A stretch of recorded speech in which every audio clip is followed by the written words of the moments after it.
चुनावी दंगल का मैदान तैयार है। पहलवानी के हुनर तराशे जा रहे हैं। खोस खोस कर पहलवान निकाले जा रहे हैं। जो पहलवानी के दांव पेच नहीं जानते उन्हें सिखाए जा रहे हैं। जुबान सांप्रदायिक हो रही है, बयान समाजवादी हो रहे हैं। मंचों पर बहुजन हित मचल रहा है। मुठ्ठियां तन रही, भौएं तरेरी जा रही, एक दूसरे पर उंगलियां भी उठाई जा रही हैं। राज्यों में चुनाव है और बागों में बहार भी है। सब कुछ तैयार है। ये ठेठ सियासी नजारा है, ये चुनावी अखाड़ा है। नमस्कार दोस्तों, के न्यूज की खास पेशकश चुनावी अखाड़ा में आपका स्वागत है। मैं हूं शैलेंद्र चौहान। देखिए चुनावी अखाड़ा, और हां, बहुत जरूरी है आपके लिए कि आप सीखिए ये सियासी पहाड़ा।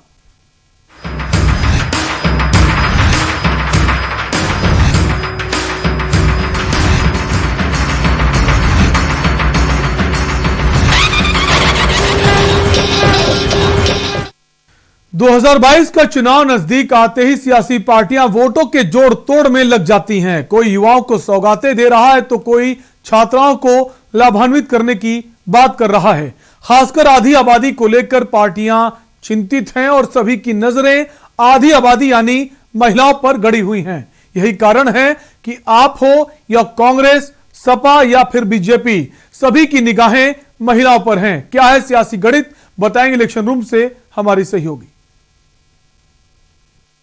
नमस्कार, इलेक्शन रूम में आपका स्वागत है। मैं हूं प्रियंका। कांग्रेस ने जहां महिला कार्ड खेलकर दूसरे दलों की समस्याएं बढ़ा दी हैं, तो अब बीजेपी ने महिलाओं को सौगात देने का सिलसिला शुरू कर दिया है। आखिर इस चुनाव में महिलाओं पर फोकस क्यों हो रहा है, देखते हैं खास रिपोर्ट।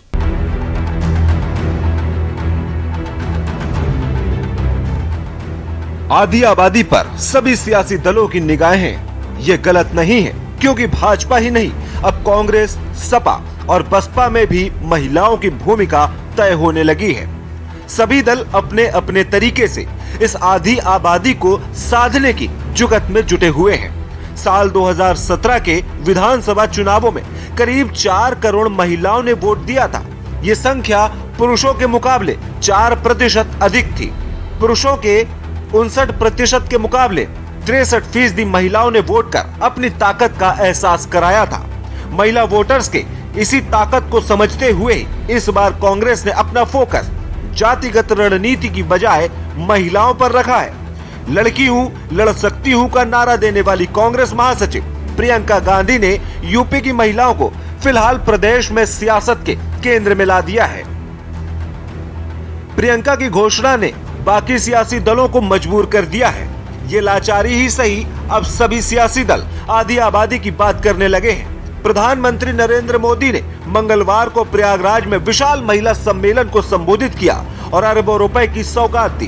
पीएम मोदी उत्तर प्रदेश राज्य ग्रामीण आजीविका मिशन के तहत स्वयं सहायता समूहों से जुड़ी महिलाओं, बैंकिंग कोरेस्पोंडेंट सखी, मुख्यमंत्री कन्या सुमंगला योजना के लाभार्थियों और स्वयं सहायता समूहों की तरफ से संचालित पुष्टाहार उत्पादन इकाइयों को करोड़ों रुपए की सौगात दी। साल 2010 में संसद में महिला आरक्षण विधेयक का विरोध करने वाली समाजवादी पार्टी को भी अब आधी आबादी की चिंता सताने लगी है। इन्हें साधने की जिम्मेदारी डिंपल यादव को दी गई है। महिलाओं की कमान पार्टी में डिंपल यादव और महिला सभा की अध्यक्ष जूही सिंह के हाथों में है। जूही सिंह जिलों में जाकर महिलाओं से संवाद कर रही हैं। अखिलेश यादव की सरकार में महिलाओं के लिए समाजवादी पेंशन योजना शुरू कर दी गई है। दावा किया जा रहा है कि सरकार बनने पर दोबारा अखिलेश यादव की सरकार में महिलाओं के लिए समाजवादी पेंशन योजना शुरू की गई थी। दावा किया जा रहा है कि सरकार बनने पर दोबारा इसे सरकार शुरू कर सकती है। वहीं दूसरी ओर पहली बार बसपा में मायावती के बाद किसी महिला नेता को बड़ी जिम्मेदारी दी गई है। सतीश मिश्रा की पत्नी कल्पना मिश्रा प्रबुद्ध महिला सम्मेलन के जरिए महिलाओं को जोड़ने का काम कर रही हैं। देश की सियासत में नए प्रयोग हो रहे हैं। महिलाएं एक बड़ा वोट बैंक बनाती जा रही हैं। बंगाल और बिहार के चुनाव इस बात का गवाह हैं कि महिला वोटरों ने कैसे चुनाव के नतीजे बदल डाले। बसपा में मायावती के अलावा कोई दूसरा बड़ा महिला चेहरा नहीं है जो सीधे महिलाओं से कनेक्ट हो सके। बसपा में कल्पना मिश्रा शायद यही कमी पूरी कर पाएं। उत्तर प्रदेश में सभी पार्टियों का अपना जनाधार है, लेकिन कांग्रेस के पास किसी भी जाति का कोई मजबूत आधार नहीं है। दशकों से पार्टी प्रदेश में अपने अस्तित्व की लड़ाई लड़ रही है। यही कारण है कि महिलाओं के बीच प्रियंका गांधी वाड्रा की छवि को भुनाने के लिए चुनावी खाका तैयार किया गया है। यदि महिला वोटर्स ने कांग्रेस पार्टी को समर्थन देने का विकल्प चुना तो प्रदेश में नतीजों पर बहुत बड़ा प्रभाव देखने को मिल सकता है और इससे प्रियंका गांधी की छवि भी मजबूत होगी। वहीं बीजेपी का भी पूरा फोकस महिलाओं पर हो रहा है।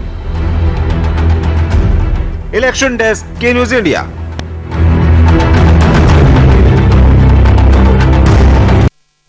और चुनावी अखाड़ा में वक्त एक ब्रेक का है, आप बने रहिए हमारे साथ। आप देख रहे हैं के न्यूज, खबरों का सारथी। डॉक्टर बनकर मरीजों की सेवा करने का सपना देखने वाले विद्यार्थियों में तमाम विद्यार्थी आर्थिक रूप से कमजोर और मध्यम वर्गीय परिवारों से आते हैं। चिकित्सा शिक्षा की महंगी फीस उनमें से कई विद्यार्थियों की राह में रुकावट लाती है और उनके सपने अधूरे ही रह जाते हैं। लेकिन अब ऐसे छात्र छात्राओं के सपनों को साकार करने के लिए उत्तराखंड सरकार ने पढ़ाई की फीस घटाकर छात्र छात्राओं को दी है एक अनोखी सौगात। यही नहीं, प्रदेश सरकार इसी शैक्षणिक सत्र यानी 2021-2022 से MBBS कोर्स की कम की गई फीस की व्यवस्था लागू करने जा रही है। मुख्यमंत्री पुष्कर सिंह धामी की अगुवाई में हाल ही में प्रदेश सरकार ने राजकीय मेडिकल कॉलेजों में नॉन बॉन्डेड MBBS कोर्स की फीस 4 लाख रुपए प्रति वर्ष से घटाकर 1,45,000 रुपए प्रति वर्ष निर्धारित की है। प्रदेश सरकार द्वारा जारी शासनादेश के अनुसार घटाई गई फीस को मौजूदा शैक्षणिक सत्र से लागू किया जाएगा। इस कल्याणकारी कदम से प्रदेश के राजकीय मेडिकल कॉलेजों में इस सत्र में एडमिशन लेने वाले विद्यार्थियों के अलावा पहले से अध्ययनरत छात्र छात्राओं को भी बड़ी राहत मिली है। सरकार के इस ऐतिहासिक फैसले के बाद पूरे देश में उत्तराखंड ही एकमात्र ऐसा राज्य बन गया है जहां सबसे कम फीस में होगी MBBS की पढ़ाई। उत्तराखंड सरकार के मजबूत इरादों में है दम। MBBS की महंगी फीस अब हुई आधे से भी कम। विकल्प रहित संकल्प, नए इरादे, युवा सरकार। पर ये दिल है कि चख रहा है उन्हीं अल्फाजों का दूर कितना भी जाओ इस जुबान से दूर ना जा पाओगे। विमल, बोलो जुबान केसरी। आप देख रहे हैं के न्यूज, खबरों का सारथी। ब्रेक के बाद एक बार फिर आपका स्वागत है। चुनावी अखाड़ा में सपा मुखिया अखिलेश यादव ने मंगलवार को 8वें चरण की विजय यात्रा का शुभारंभ मैनपुरी से किया। उन्होंने शहर के क्रिश्चियन मैदान से विजय यात्रा को एटा के लिए रवाना किया। इससे पहले जनसभा को संबोधित करते हुए भाजपा सरकार पर जमकर निशाना साधा। उन्होंने मंच से पहली बार खुलकर कहा कि चाचा शिवपाल के साथ आने से बीजेपी वाले अब डरने लगे हैं। मगर इस रैली में जो सबसे चौंकाने वाली बात रही वो थी अखिलेश की रैली में चाचा शिवपाल के शामिल ना होने की। देखिए ये हमारी खास रिपोर्ट।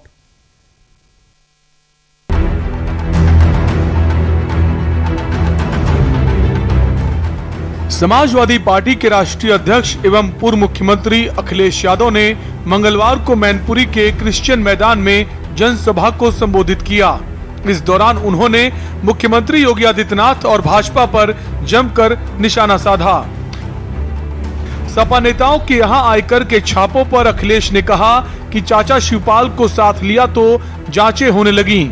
आगामी विधानसभा चुनाव में भाजपा को अपनी हार दिखाई देने लगी है, इसलिए दिल्ली से जांच अधिकारी भेजे गए हैं, लेकिन हम समाजवादी डरने वाले नहीं हैं।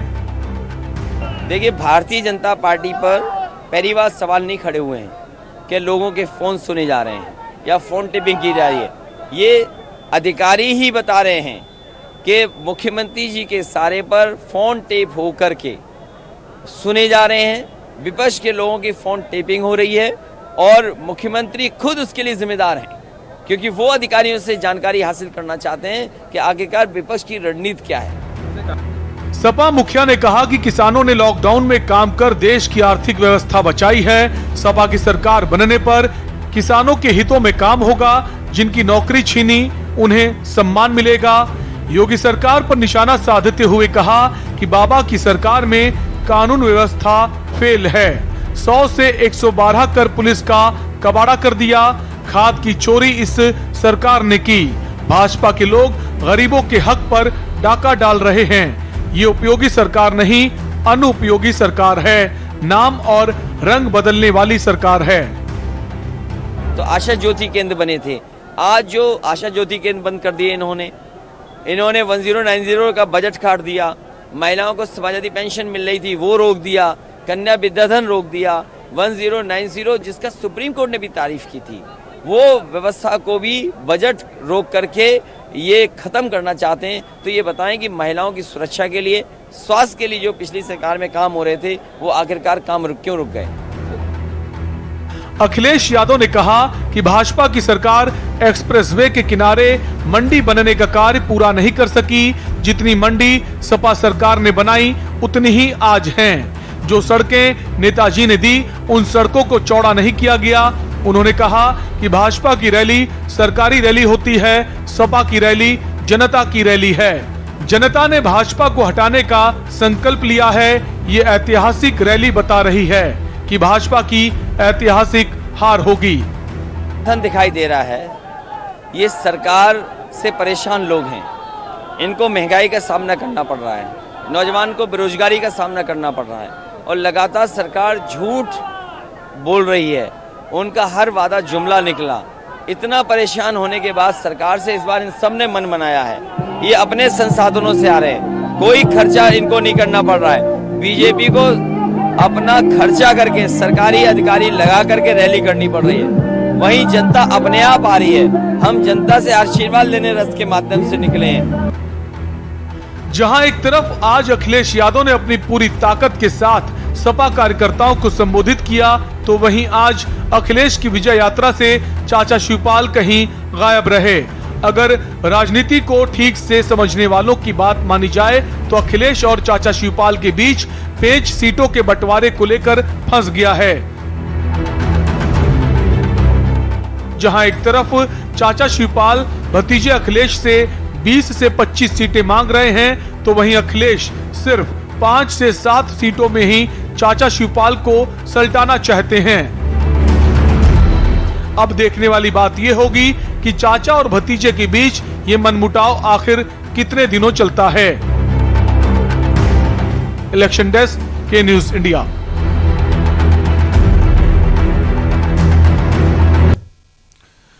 और चुनावी अखाड़ा में वक्त एक ब्रेक का है, जल्द लौटेंगे, आप बने रहिए हमारे साथ।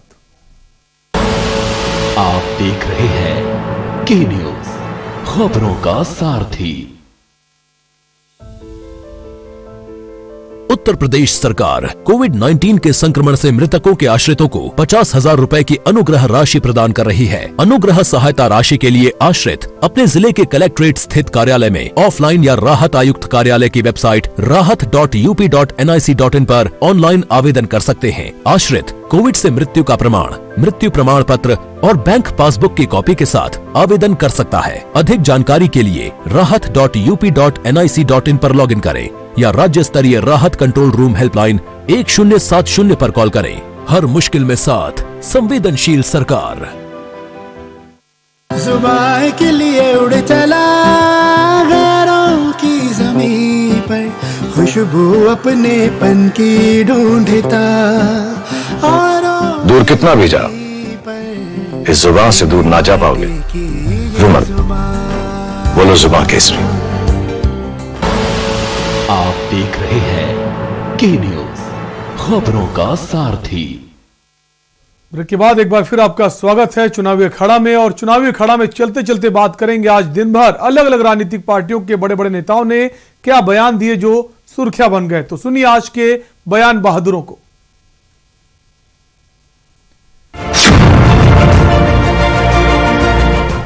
नौजवान को बेरोजगारी का सामना करना पड़ रहा है और लगातार सरकार झूठ बोल रही है। उनका हर वादा जुमला निकला। इतना परेशान होने के बाद सरकार से इस बार इन सब ने मन बनाया है।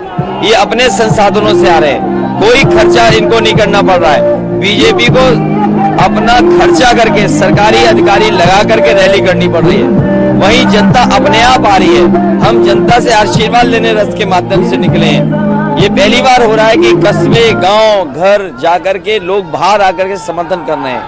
ये छतों पे भी भीड़ लगी हुई, ये उत्साह दिखाई दे रहा है। जो लोग अपने आप आ रहे हैं, ये बता रहे हैं कि वो समर्थन है और हमारे साथ हैं, इसलिए मैं कह सकता हूं इस बार परिवर्तन होना निश्चित है। देखिए, भारतीय जनता पार्टी पर पहली बार सवाल नहीं खड़े हुए हैं कि लोगों के फोन सुने जा रहे हैं या फोन टेपिंग की जा रही है। ये अधिकारी ही बता रहे हैं कि मुख्यमंत्री जी के इशारे पर फोन टेप हो करके सुने जा रहे हैं, विपक्ष के लोगों की फोन टेपिंग हो रही है और मुख्यमंत्री खुद उसके लिए जिम्मेदार हैं। कोरोना आया, 26 जनवरी 2020 को पहला केस पकड़ाया था और 16 अप्रैल को मोदी जी ने टास्क फोर्स बना दिया और 9 महीने के अंदर 16 जनवरी को एक नहीं 2 वैक्सीन भारत को दी। इस बात को हमको समझना चाहिए। यह है अंतर, यह है उजाला, यह है अंधेरे से निकला हुआ उजाला, यह है नेता का फर्क। आज भारत वैक्सीन ले नहीं रहा है, वैक्सीन दे रहा है। वैक्सीन मैत्री में देशों को दे रहा है। इस बात को हमको समझना चाहिए। और मित्रों, हमारे कांग्रेसी मित्र क्या बोलते थे? We are not guinea pigs, we are not rats. ये आपके पड़ोस में केरल से हमारे सांसद शशि थरूर बोलते थे, we are not guinea pigs, we are not rats. कोई बोलता था कि इसका ट्रिपल क्लिनिकल ट्रायल हुआ है क्या? लोगों को गुमराह करना, उनमें दहशत पैदा करना, वैक्सीन से घबराहट पैदा करना, यह काम कांग्रेस पार्टी ने किया। अखिलेश ने कहा मोदी वैक्सीन है, ये मोदी वैक्सीन है, ये बीजेपी की वैक्सीन है। मैं उत्तर प्रदेश में आजकल पूछ रहा हूं, कैसी लगी मोदी वैक्सीन? कैसी लगी बीजेपी का टीका? एक आध 2 और टीका लगा दो, अपने आप तुम्हारा भला हो जाएगा। इस बात को समझ लेना। अगर मुसीबत में हम काम नहीं आएंगे आपको तो क्या फायदा है? एक ही पार्टी है जो जनता की सेवा करती है। ये जो आने वाले चुनाव हैं, इसमें हमें केवल पार्टी नहीं बदलनी, चेहरे नहीं बदलने, इस बार पूरे के पूरे सिस्टम को उखाड़ के फेंक दो। इस बार हमें पूरा का पूरा सिस्टम बदलना है। ये चमत्कार है, ये मैजिक है। ये केवल आम आदमी पार्टी को आता है और किसी पार्टी को नहीं आता। ये हमारे पास इसका कॉपीराइट है, किसी पार्टी को नहीं आता। जीरो बिजली, 24 घंटे जीरो बिजली के बिल देना। जब मैं फ्लाइट में बैठा तब तक गोवा में कांग्रेस के 3 एमएलए थे। जब मैं फ्लाइट से नीचे उतरा तब तक 2 रह गए थे, 1 बिक गया था।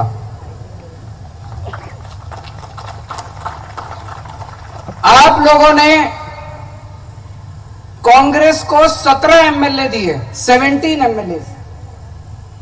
5 साल पहले गोवा के दुकान में स्टॉक में 17 एमएलए थे, 15 बिक गए, 2 बचे हैं। 2 महीने का टाइम है, लास्ट स्टॉक, थोड़ा सा स्टॉक बचा है। मार्च में फ्रेश स्टॉक आएगा। अभी हैवी डिस्काउंट है, लास्ट स्टॉक जो लेके जाना चाहे लेके जा सकता है।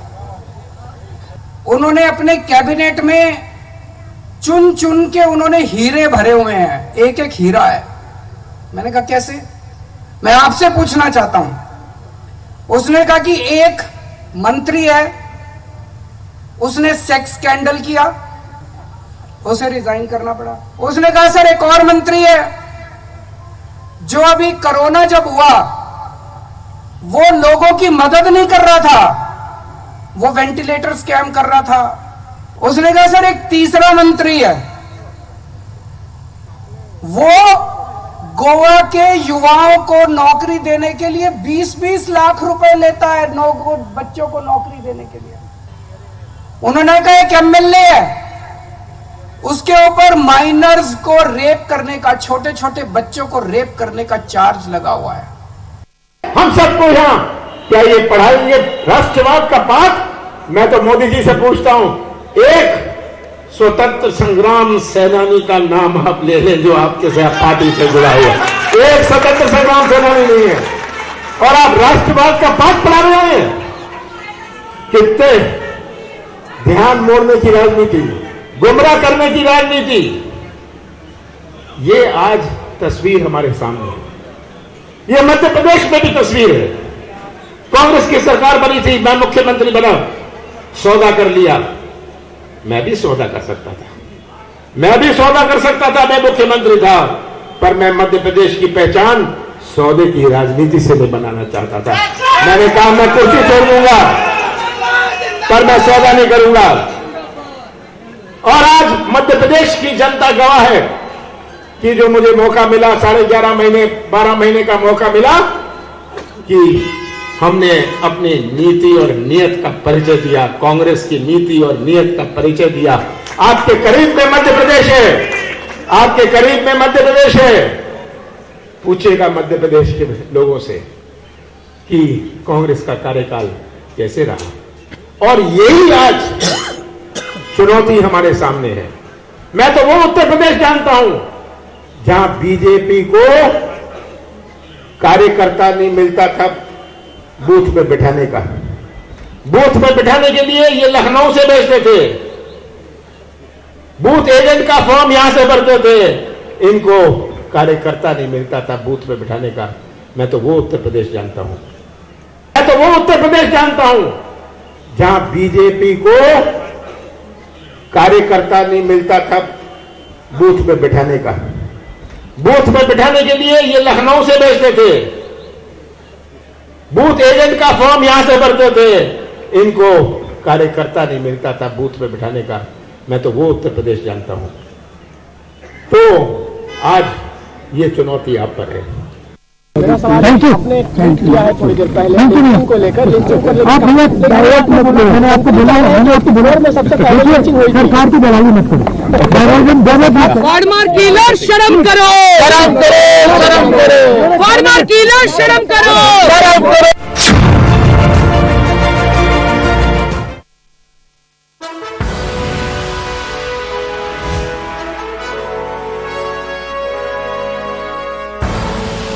आप देख रहे हैं के न्यूज, खबरों का सारथी।